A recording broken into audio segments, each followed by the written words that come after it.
ചരിത്രം നമ്മെ പഠിപ്പിക്കുന്ന വലിയൊരു സത്യമാണ്.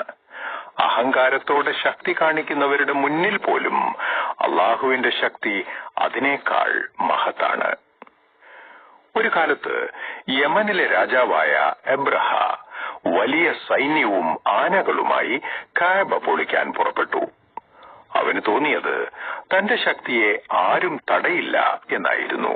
പക്ഷേ അള്ളാഹുവിന്റെ തീരുമാനം വേറെയായിരുന്നു.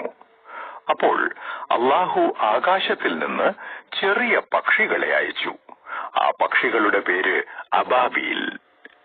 ആ പക്ഷികൾ അവരുടെ ചുണ്ടിലും കാലുകളിലും ചെറിയ കല്ലുകളെടുത്ത് സൈന്യത്തിന്മേൽ എറിഞ്ഞു.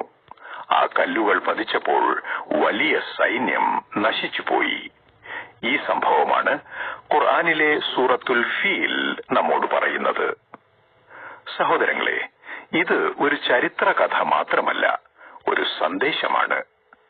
അഹങ്കാരവും ശക്തിയും കൊണ്ട് മനുഷ്യനെല്ലാം ജയിക്കാമെന്ന് കരുതാം. പക്ഷേ അള്ളാഹുവിന്റെ തീരുമാനം വന്നാൽ ചെറിയ പക്ഷി പോലും വലിയ സൈന്യത്തെ തോൽപ്പിക്കാൻ മതിയാകും. ഇന്ന് ഇറാൻ ഈ ചരിത്രത്തെ ഓർമ്മിപ്പിക്കുന്ന രീതിയിൽ ആയുധങ്ങൾക്ക് പോലും ആ പേരാണ് നൽകുന്നത്. ഉദാഹരണത്തിന്, ഇറാൻ തന്റെ ഒരു ഡ്രോൺ മിസൈൽ സംവിധാനത്തിന് അബാബീൽ എന്ന പേരാണ് നൽകിയിരിക്കുന്നത്. അത് നമ്മെ ഓർമ്മിപ്പിക്കുന്നത് ഒരു കാര്യമാണ്: ശക്തി വലിയതോ ചെറുതോ എന്നല്ല, നീതി ഏതു വശത്താണെന്നതാണ് പ്രധാനമായത്. ചരിത്രം വീണ്ടും വീണ്ടും പറയുന്നത് ഇതാണ്: അള്ളാഹുവിന്റെ നീതി വന്നാൽ അത് തടയാൻ ലോകത്തിലെ ഒരു ശക്തിക്കും കഴിയില്ല.